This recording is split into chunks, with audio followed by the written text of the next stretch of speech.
आज मैं बताने वाला हूँ कंपनी क्या होती है। मैंने बहुत सारे लोगों को कहते सुना है कि उन्हें शेयर मार्केट में ट्रेडिंग करनी है, शेयर खरीदने हैं। तो सबके लिए सबसे पहले जानना ज़रूरी है कि कंपनी क्या है, कंपनी के शेयर क्या होते हैं। अगर आपको ये भी नहीं पता और आप सीधा स्टॉक मार्केट, शेयर मार्केट में एंट्री करते हैं तो आप मान के चलिए आपको नुकसान होने की संभावना बहुत ज़्यादा है। इसलिए सबसे पहले ज़रूरी है कि हम जानते हैं कि कंपनी क्या होती है।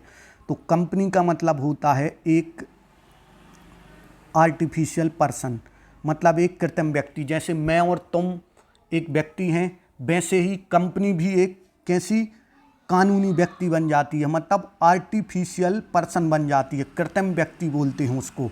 इसका मतलब ये होता है कि जैसे मान लीजिए आपने बहुत लोगों के मुंह से सुना होगा कि मान लीजिए आपकी किराने की दुकान है, ठीक है, आप किराना स्टोर खोले हैं और आप अकेले उस किराने की दुकान को चलाते हैं, तो इसे क्या बोलते हैं? एकल स्वामित्व वाला बिजनेस। क्या बोलते हैं इसे? एकल स्वामित्व वाला बिजनेस। फिर आपने सोचा यार इस किराने की दुकान को और ज़्यादा बड़ा करना है, कई जगह इसकी ब्रांच करना है, तो आपने क्या किया? आपने किसी व्यक्ति को और शामिल कर लिया, मतलब आपने क्या कर ली? साझेदारी कर ली किसी अन्य व्यक्ति से। तो कितने एकल पर्सन में कितने, आप अकेले पहले किराने की स्टोर चला रहे थे, फिर आपने क्या किया? साझेदारी की, तो आपके एक से ज़्यादा पर्सन हो गए, मतलब 1+ मतलब एक से ज़्यादा, मतलब या तो 2 हो गए या 3 हो गए या 4 5 जितने भी हो गए, तो वो बन गई साझेदारी। फिर आपको लगा कि इसे और ज़्यादा बड़े रूप में विस्तृत करना है, पूरे देश में इसकी किराना स्टोर खोलना है, तो फिर आप इतने बड़े बिजनेस के लिए क्या बनाएंगे? कंपनी बनाएंगे। कंपनी बनाने के अपने अलग फ़ायदे होते हैं। क्यों? क्योंकि कंपनी एक व्यक्ति के समान कार्य करता है। इसका फ़ायदा क्या होता है कि आपकी जो लायबिलिटी है, जो दायित्व है, वह सीमित होता है। सीमित कैसे होता है? जैसे मान लीजिए कल के दिन क्या हुआ कि कंपनी डूब गई, तो केवल कंपनी की संपत्तियों को बेच के पैसा चुकाया जाएगा। आपकी जो घर की संपत्ति है, घरेलू संपत्ति है, उसको कोई भी हाथ नहीं लगाएगा, वह इसमें शामिल नहीं होगी। मतलब आपका दायित्व कैसा होगा? सीमित होगा।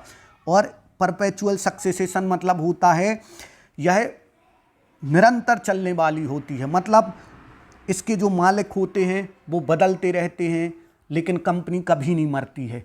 कंपनी तो चलती रहती है जब तक कि इसका कानूनी तरीके से विघटन ना किया जाए, समाप्त ना किया जाए, तब तक कंपनी चलती है। मालिक आते जाते रहेंगे लेकिन कंपनी रेगुलर चलती रहेगी। तो इस प्रकार आप समझ गए होंगे कि कंपनी क्या है? एक कानूनी व्यक्ति होता है जिसमें सीमित दायित्व होते हैं और परपेचुअल सक्सेसेशन होता है, मतलब यह निरंतर चलती रहती है और आपके दायित्व सीमित होते हैं। कंपनी की संपत्ति तक ही सीमित होंगे, आपकी घरेलू संपत्ति पर कोई आंच नहीं आएगी। अब हम इसके बाद हम बात करते हैं शेयर क्या होते हैं। शेयर क्या होते हैं, ये सबसे ज़रूरी चीज़ है शेयर मार्केट को शुरू करने के पहले। तो देखो, आपने एक कंपनी बनाई है, आपने कंपनी बनाई और मान लीजिए आपकी कंपनी की कुल संपत्ति कितनी है? मान लीजिए 1 करोड़ रुपए है। कुल संपत्ति कितनी है कंपनी की? 1 करोड़ रुपए है। अब आपने क्या किया कि आपने 1 करोड़ को 10 लाख छोटे छोटे टुकड़ों में बांट दिया। कितने? 10 लाख छोटे छोटे टुकड़ों में बांट दिया। और फिर हर एक टुकड़े की कीमत कितनी रखी है? 10 रुपये रखी है। कितनी रखी है? 10 रुपये। तो जो वो हर एक टुकड़ा है वो क्या कहलाएगा? शेयर कहलाएगा। अब कोई भी व्यक्ति जो अगर चाहता है तो वो क्या कर सकता है? इस शेयर को खरीद सकता है। जैसे कोई व्यक्ति को 100 शेयर खरीदने, तो 100 × 10 जितने कितने आ गए? 1000 रुपये। 1000 रुपये देकर वह क्या कर सकता है? आपके शेयर खरीद सकता है। तो मतलब ये क्या है? जो कंपनी की कुल कीमत है उसका एक छोटा सा हिस्सा होता है और यह क्या देता है आपको? कंपनी में शेयर देता है, हिस्सा देता है, मतलब मालिकाना हक देता है। मान लीजिए आपने किसी कंपनी के 10 लाख शेयर में से 1 लाख शेयर खरीदे हैं, 1 लाख शेयर आपने खरीदे हैं, तो इसका मतलब है कि आपने कंपनी में 10% आपका मालिकाना हक हो गया।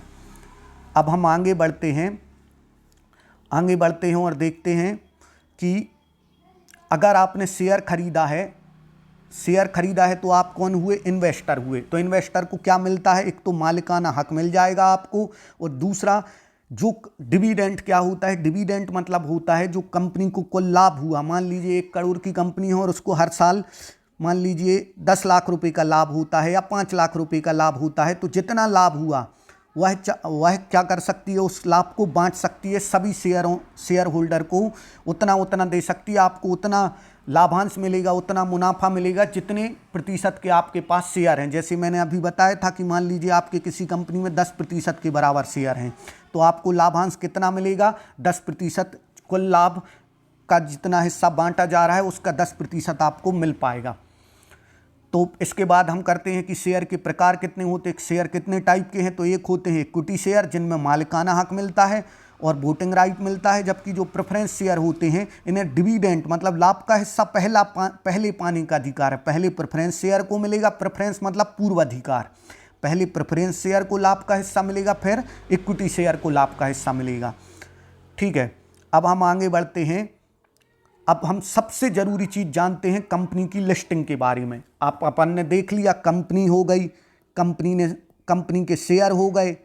ठीक है, अब वो शेयर स्टॉक मार्केट में मतलब शेयर बाजार में NSE या BSE में कब खरीदे बेचे जा सकते हैं। अपन ऐसे ही खरीदते हैं ना, नेशनल स्टॉक एक्सचेंज से या बॉम्बे स्टॉक एक्सचेंज से अपन शेयर खरीदते हैं। और अब अगर अपन को शेयर खरीदना है तो ये कब से खरीदना शुरू किया जाता, तो इसके लिए लाया जाता है एक IPO को बोलते हैं इनिशियल पब्लिक ऑफर। क्या बोलते हैं, इनिशियल पब्लिक ऑफर। क्या होता है, पब्लिक ऑफर होता है, इनिशियल पब्लिक ऑफर होता है।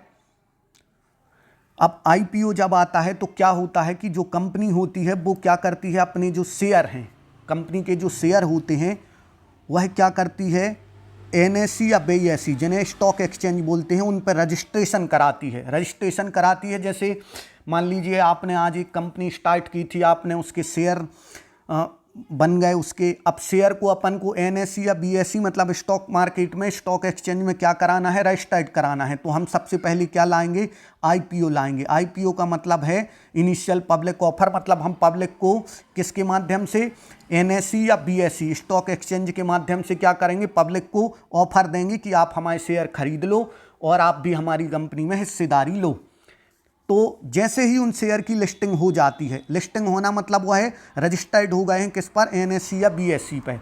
जैसे ही उनकी लिस्टिंग हो जाती है और वह क्या हो जाते हैं, शेयर स्टॉक मार्केट में ट्रेड होने लगते हैं, खरीदे बेचे जा सकते हैं। वो कोई भी कंपनी जिसका कभी IPO नहीं आया है या जिसने कभी शेयर मार्केट पर लिस्टिंग नहीं कराई है, उसके शेयर आप स्टॉक मार्केट में ना तो खरीद सकते हैं ना बेच सकते हैं।